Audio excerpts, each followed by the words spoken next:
राधे राधे। जय श्री कृष्णा, जय गौ माता, जय गोपाल। मेरे इस परिवार में एक बार फिर से आपका स्वागत, अभिनंदन। चलिए आज की चर्चा को आगे बढ़ाते हैं। तो आज मैं आपको कार्तिक महात्म का 26, 27 और 28वां अध्याय सुनाने जा रही हूँ।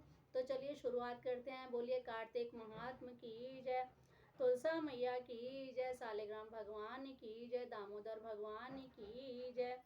26वां अध्याय। नारद जी ने कहा, देवगणों के ऐसा वचन सुनकर धर्मदत्त ने कहा, सब मनुष्य भगवान विष्णु की प्रसन्नता के लिए विधिवत आराधना, यज्ञ, दान, व्रत, तीर्थ तथा तपस्या आदि करते हैं, किंतु कोई ऐसा सरल उपाय बताइए जिसके करने से इन सब का फल प्राप्त हो।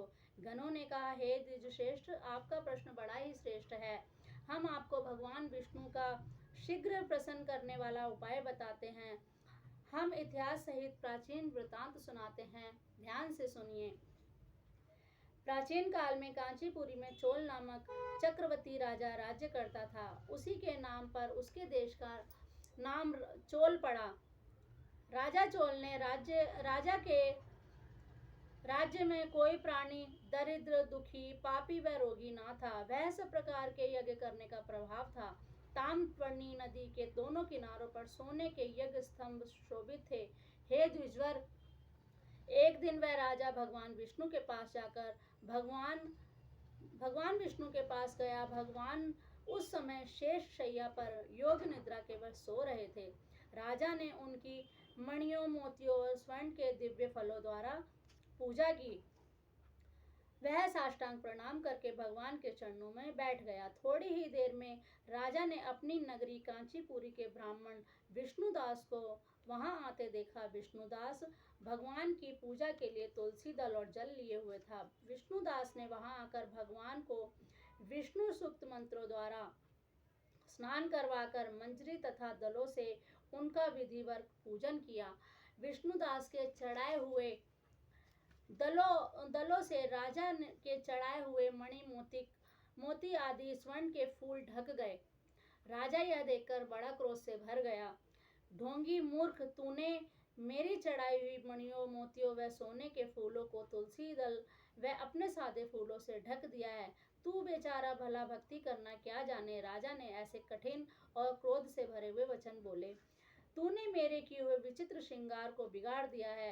राजा की यह बात सुनकर विष्णुदास को भी क्रोध चढ़ आया और वह राजा के गौरव को तुच्छ समझकर कहने लगा, हे राजन, तुम भक्ति करना नहीं जानते। तुमने अपने धन के घमंड में धन का घमंड किया है। आज से पहले तुमने भगवान के कितने व्रत किए हैं, मुझे बताओ। देवगण ने कहा।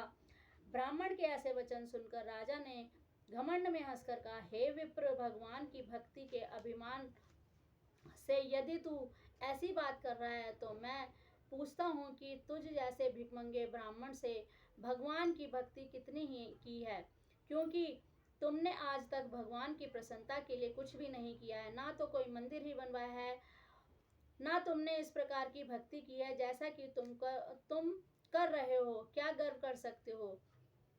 यहाँ जितने भी ब्राह्मण बैठे हैं, मेरी बात को ध्यान पूर्वक सुने और देखें कि भगवान विष्णु के दर्शन मुझे होते हैं या उसे।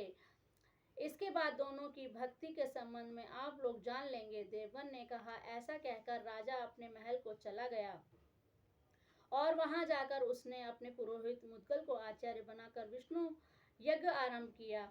उसने इस यज्ञ में अनेकों ऋषि महर्षियों को बुलवाया, उनको बहुत सा अनाज और नकदी आदि दक्षिणा दी। जो यज्ञ पहले ब्रह्मा जी ने गया में किया था, वही यज्ञ राजा चोल ने अपनी नगरी चोल में किया। विष्णुदास भी अपने मंदिर में रहकर भगवान की प्रसन्नता के लिए व्रत करने लगा।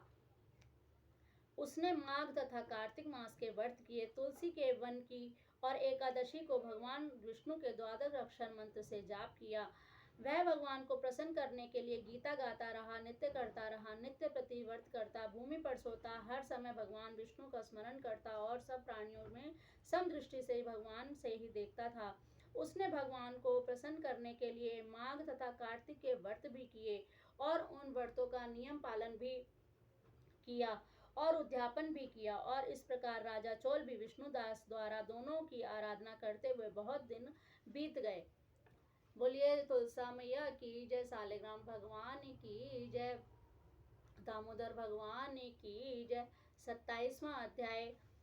गणों ने कहा, विष्णुदास एक दिन भोजन करके तैयार करके भक्ति में तत्कालीन लीन था कि कोई उनका भोजन चुरा कर ले जाता था, लेकिन सायंकाल की आराधना हो सके, व्रत भंग ना हो, इसलिए उसने इस दिन दोबारा भोजन तैयार नहीं किया।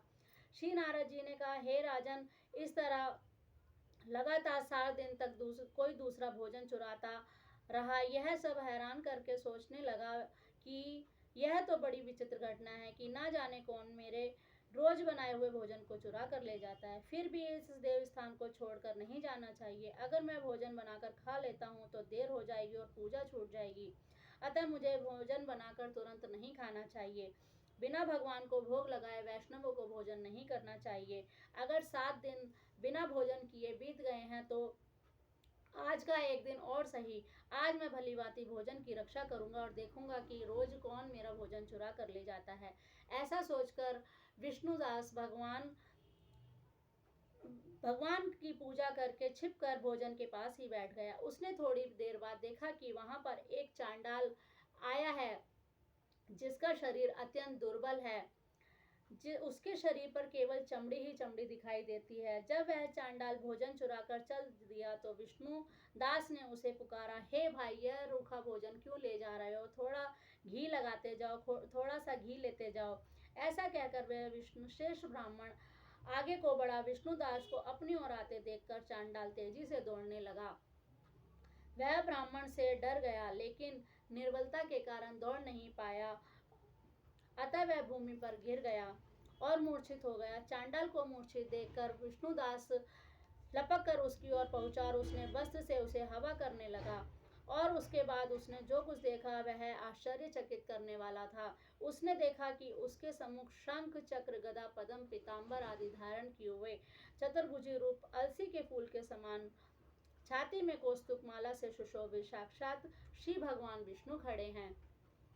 भगवान का दर्शन करके सात्विक भाव से मुक्त वह श्रेष्ठ ब्राह्मण उनकी स्तुति तथा प्रणाम कुछ भी ना कर सका। वहीं पर सब इंद्र आदि देवता भी उपस्थित हो गए और गंधर्व तथा अप्सराएं आकर गीत गान करने लगी तथा नृत्य करने लगी। ब्राह्मण उन्हें प्रणाम करने के लिए ही उतावला हुआ, त्यों ही वहां संपूर्ण देव, गंधर्व और अप्सराएं आ गई। नृत्य संगीत होने लगा। विष्णु भगवान ने अपना स्वरूप ब्राह्मण को प्रकट कर उसका आलिंगन किया और दिव्य विमान पर बिठाकर उसे बैकुंठ को ले गए।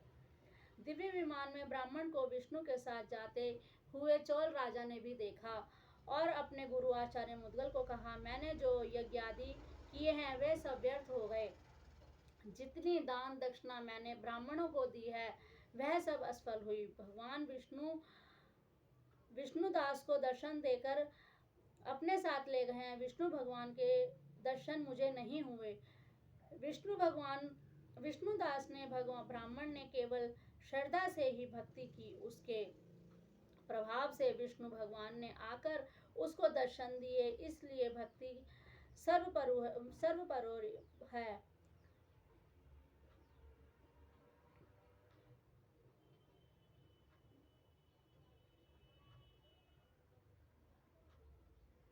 भगवान ने आकर उसको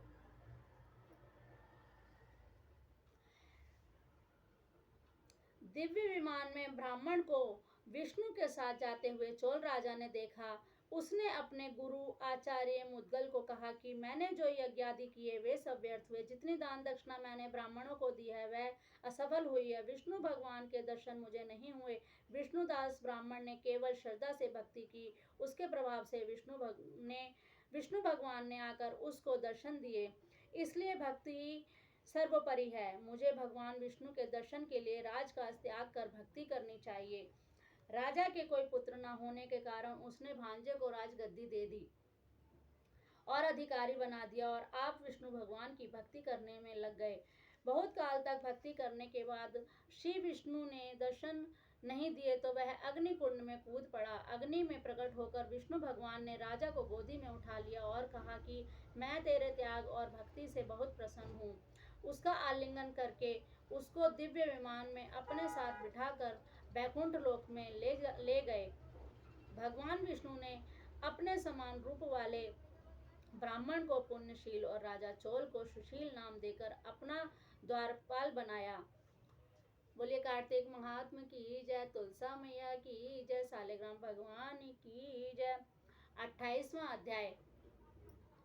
धर्मदत्त ने पूछा, हे देवगण, जय और विजय ने अपने पूर्व जन्म में कौन सा ऐसा पुण्य किया था जिससे भगवान विष्णु का रूप धारण करके वह उनके द्वारपाल हुए। गणों ने कहा, प्राचीन काल में तृणबिंदु की पुत्री देवहूति से कंदन ऋषि द्वारा केवल देखने मात्र से ही 2 सुंदर बालक उत्पन्न हुए। उनमें से बड़े का नाम जय और छोटे का नाम अजय हुआ। बाद में देवहूति के गर्भ से ही कपिल देव जी भगवान प्रकट हुए। जय और विजय दोनों ही भगवान के बड़े ही भक्त और धर्मात्मा थे।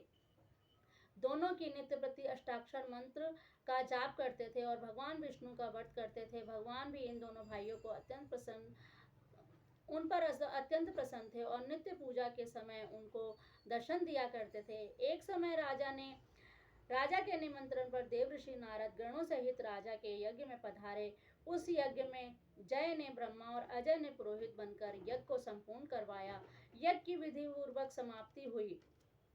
मरुत राजा ने जय और अजय को बहुत सा धन दिया। वह दक्षिणा लेकर दोनों भाई अपने आश्रम में वापस आए। धन का बंटवारा करते हुए दोनों भाइयों में आपस में झगड़ा हो गया। जब जय ने अजय से कहा कि धन के 2 बराबर बराबर भाग होने चाहिए, तब अजय ने कहा, नहीं, जितना धन जिसको मिला है उसका धन उतना ही मिलेगा। तब जय ने क्रोध में आकर भर कर अजय को श्राप दिया, तुम धन लेकर नहीं देना चाहते, इसलिए तुम ग्राहा बन जाओ। अजय ने जय को दिया हुआ श्राप स्वीकार कर लिया और जय को श्राप दिया कि तू अभिमानी है, इसलिए तू हाथी हो जा। और जब नियम पूर्वक दोनों की पूजा के लिए भगवान स्वयं उनके दर्शन देने के लिए आए, तब दोनों ने भगवान से श्राप मोचन का उपाय पूछा। दोनों ने प्रभु से कहा, हे देव, हम दोनों आपके भक्त हैं, मगर हम हाथी की योनि में कैसे होंगे। हे कृपा सागर, आप श्राप से हमारा उद्धार कीजिए। भगवान विष्णु ने कहा, मेरे भक्तों की वाणी भी कभी असत्य होगी।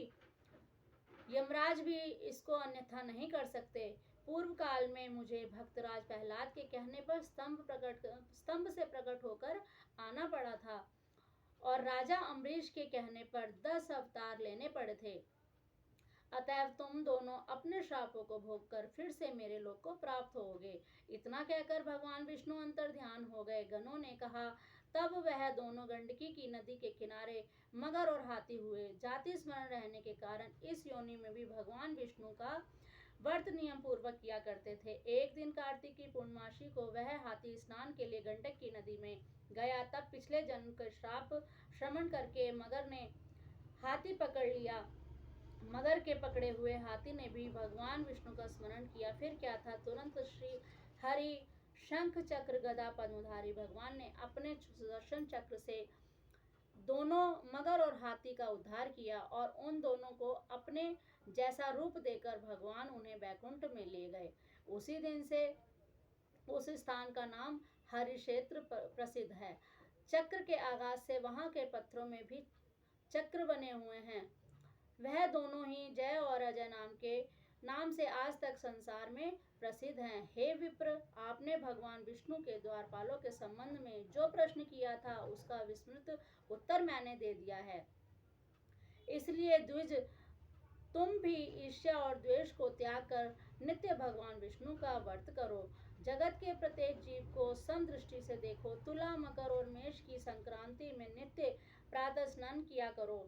एकादशी व्रत किया करो। तुलसी वन की रक्षा किया करो। गो, ब्राह्मण, वैष्णवों की सेवा के लिए हर समय तैयार रहा करो।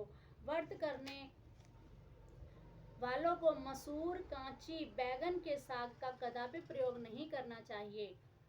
हे धर्मदत्त, ऐसा करने पर तुम शरीर त्याग के पश्चात हम लोगों के समान गति पाओगे।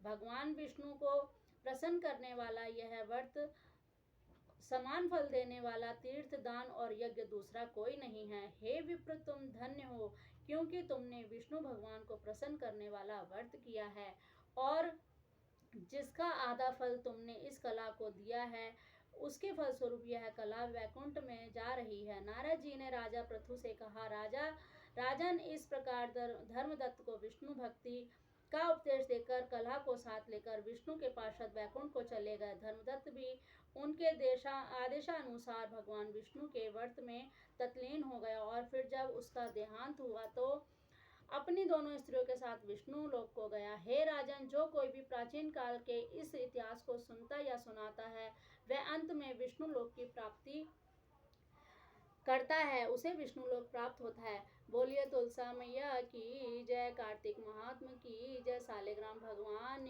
की जय, दामोदर भगवान की जय। तो ये थे आज के कुछ और अध्याय। आज के लिए बस इतना ही। मिलती हूँ एक नई वीडियो में नई जानकारी और नए अध्याय के साथ। तब तक के लिए राधे राधे, जय श्री कृष्णा, जय गौ माता, जय गोपाल।